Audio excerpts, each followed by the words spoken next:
नमस्ते छात्रों, सुप्रभात। पिछले तासिका के माध्यम से हमने कविता 5वीं गुरुबानी इसका काव्य वाचन किया है और आज हमें इस तासिका के माध्यम से जो हमारी कविता है उसका आशय, उसका अर्थ, दोहों का अर्थ देखना है। तो हम दोहे की ओर चलते हैं। जो दोहे हैं उसमें से हमें जो हमारा पहला दोहा है उसका अर्थ हमें देखना है। तो हम पहले दोहा पढ़ेंगे। नानक गुरु न चेतनी मनी अपने सुचेत, छूते तिल बुआड़ जू सुए अंदर खेत। खेते अंदर छूटा कहू नानक सऊ नाह, फली अही फूली अही बपुड़े भी तन विच स्वाह। स्वाह यानी कि जला डालना, राख करना।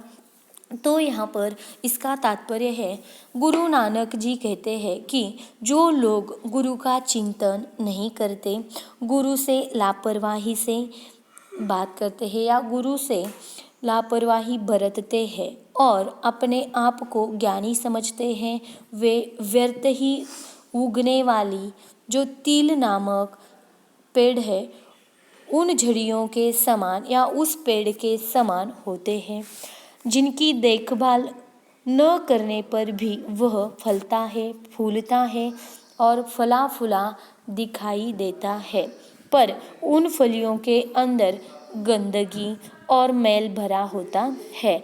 लोग ऐसे लोगों से किनारा कर लेते हैं। देखो, यहाँ पर नानक जी का कहने का तात्पर्य यह है कि जो तिल नामक पेड़ है वह अनायास यानी कि अपने आप से उगता है, अपने आप से फलता है, फूलता है और उसकी जो गंदगी है, उसकी जो मैल है, वह पेड़ किसी के भी काम का नहीं है। ऐसा यहाँ पर नानक जी ने कहा है। उस पेड़ की तरह उस आदमी की हालत या आदमी हो सकता है जो किसी काम का न हो। ऐसे लोगों से लोग क्या करते हैं कि किनारा कर लेते हैं।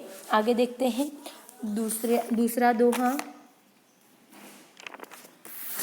जली मोह घसी मसी करी, मती कागद करी सारू, भाई कलम करी चितू लेखारी, गुरु पूछी लिखू बिचारी, लिखू नाम सलाह लिखू, लिखू अंत न पारावार।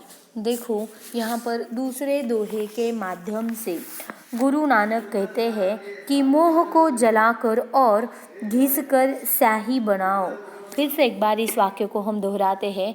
मोह को जलाकर और घिसकर तुम्हें क्या करनी है कि उसकी स्याही बनानी है। स्याही क्यों बनानी है? स्याही किस काम की होती है कि हम उससे लेखन करते हैं, उससे हम कुछ तो लिखते हैं, इसीलिए। और अपनी बुद्धि को श्रेष्ठ कागज समझो। मोह को जलाकर स्याही बनाओ, बुद्धि को श्रेष्ठ कागज समझो और प्रेम भाव की कलम बनाओ। जो तुम्हारे हृदय में प्रेम का भाव है उसकी कलम बनाओ। चित्त को लेखक बनाकर गुरु से पूछकर लिखो। नाम की स्तुति, प्रभु के नाम की स्तुति गुरु को पूछकर क्या करना है कि लिखना है। प्रभु के नाम की जो सच्चाई है, साथ ही यह सच्चाई भी लिखो कि प्रभु का न कोई आदि है और न कोई अंत है। देखो, यहाँ पर सबसे महत्वपूर्ण बात आई है कि तुम्हें गुरु से पूछना है और उस प्रभु का नाम लिखना है। इस प्रभु का कि उसके आदि है और न कोई, उसका अंत न पारावार है, उसका अंत कभी न होने वाला है। ऐसे प्रभु का तुम्हें या इस प्रभु का तुम्हें लेखन करना है। आगे के दोहे में क्या बताते हैं देखते हैं।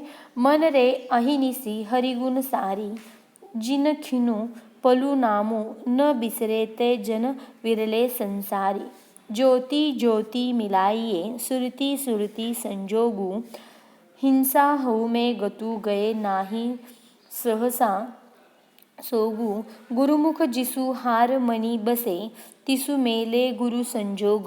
देखो, इस दोहे के माध्यम से नानक जी का कहना है, हे मन, तू दिन रात भगवान के गुणों का स्मरण कर। क्या कर? तू दिन रात जो भगवान है उनके गुणों का नामस्मरण कर, गुरु का स्मरण कर, जिन्हें एक क्षण के लिए भी ईश्वर का नाम नहीं भूलता। ऐसे लोग संसार में विरल होते हैं, कम होते हैं। अपना ध्यान उसी ईश्वर में लगाओ, उसी के चरणों में लगाओ और उसकी ज्योति से तुम भी प्रकाशित हो जाओ। देखो, ईश्वर के सामने जो ज्योति होती है, या जो ज्योति इसलिए लगाई जाती है कि अंधकार को दूर करके वहाँ पर उजाला हो या वहाँ पर प्रकाश वह ज्योति देती है और अपने प्रकाश से सबको प्रकाशित कर देती है, या सबको उजाला देकर एक नई ज्योत वहाँ पर लगा देती है।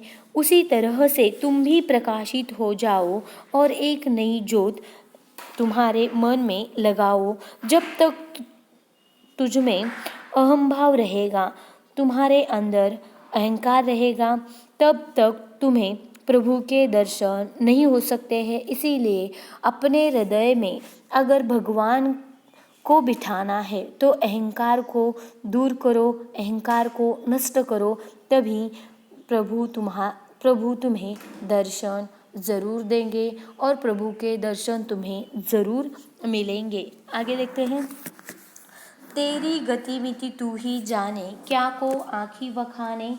तू अपे गुप्ता अपे प्रकटू, अपे सब रंग भाने। साधक सिद्ध गुरु वहु चेले, खोजत फिरत फरमाने। समही बधु पाई इह भिक्षा, तेरे दर्शन कऊ कुरुवाने। उसी की प्रभु खेल रचाया, गुरुमुख सो भी होई। नानक सब जुग अपे वरते, दूजा और न कोई। देखो, इसका तात्पर्य है कि नानक जी कहते हैं, हे प्रभु, अपनी शक्ति के सब रहस्यों को केवल तू ही जानता है। तेरी जो शक्ति है, तेरे जो रहस्य है, सिर्फ तू ही उन रहस्यों के बारे में जान सकता है। तेरा जो वखान है यानी कि वर्णन है, वह करते करते लोग थक जाएंगे, लेकिन वह वर्णन कभी पूर्ण रूप से या पूरी तरह से नहीं हो पाएगा। ऐसी तेरी लीला, ऐसा प्रभु तू है कि तेरा जो वखान है वह कितना क्यों न करे, तेरा जो वर्णन है कितना क्यों न करे, वह कम ही है। तू प्रकट रूप में है, अप्रकट रूप में है, दोनों रूप में तू हमें क्या करता है कि दर्शन देता है। तुम्हारे अनेक रंग है, अनगणित भक्त, और तुम्हारे जो भक्त है वह कैसे है कि अनगणित, उसका कोई गणित, उसका नाप हम नहीं ले सकते, या हम उन भक्तों को नाप नहीं सकते हैं किसी भी संख्या में। भक्त सिद्ध गुरु और शिष्य तुम्हें ढूंढते फिरते हैं। क्यों प्रभु? जिन्होंने आपका नाम स्मरण किया है, उन्हें आप प्रसाद के रूप में या भिक्षा के रूप में प्रभु दर्शन दे दीजिए। और तुम्हारे इस संसार के खेल को केवल तुम ही जान सकते हो, तुम ही जान सकते हो। आगे, अपने इस संसार में युग युग से तुम ही विराजमान रहते हो, कोई दूसरा नहीं। यानी कि आखिरी उन्होंने कहा है कि हे प्रभु, इस संसार में तुम ही विराजमान हो, तुम ही विराजमान हो, तुम्हारे सिवा कोई दूसरा यहाँ पर नहीं है। आगे देखते हैं आखिरी दोहा। गगन में काल रविचंद दीपक बने, तारका मंडल जनक मोती। धूप मलयानिल पवनु चवरे, करे सकल वनराई कुलंत ज्योति। कैसी आरती होई भवखंडना तोरी आरती, अनाहद शब्द बाजत भेरी। देखो, आगे आखिरी दोहे में बताया है, आकाश की थाल बनाकर सूर्य और चंद्रमा के दीपक जल रहे हैं। जो आकाश रूपी थाल है, उस थाल में चंद्रमा और सूर्य जो है वह दीपक का काम कर रहे हैं, दीपक के रूप में जल रहे हैं या जलते हुए दिखाई दे रहे हैं। हजारों तारे सितारे मोती बने हैं और मलय की खुशबूदार हवा वाला जो धूप है वह महक रहा है, वायु के रूप में चवर कर रहा है। जंगल की सभी वनस्पतियां अपने फूल चढ़ा रही है।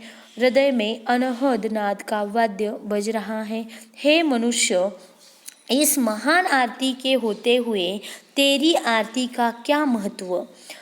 यहाँ पर नानक जी कहते हैं कि इस तरह की जो आरती हो रही है, ऐसी आरती होती है या ऐसी आरती उतारी जा रही है। हे मनुष्य, तू जो आरती उतारता है, तेरे आरती का कोई महत्व नहीं है। अर्थात भगवान की असली आरती तो मन में उतारी जाती है। श्रद्धा ही भक्त की सबसे बड़ी भेंट होती है। देखो, नानक जी का कहना है कि तुम जो मन में भगवान को या भगवान की जो श्रद्धा अपने मन में रखते हो, सचमुच में वही एक तरह की भेंट है या सबसे बड़ी वही भेंट है, ऐसा यहाँ पर नानक जी का कहना है। यह जो हमारे दोहे हैं यहाँ पर कुल मिलाकर समाप्त होते हैं और हमारी गुरुबानी यह कविता यहाँ पर समाप्त हुई है। आगे की जो कविता है, कविता 5वीं आ वृंद के दोहे, उस कविता को हमें अगली तासिका के माध्यम से देखना है। धन्यवाद।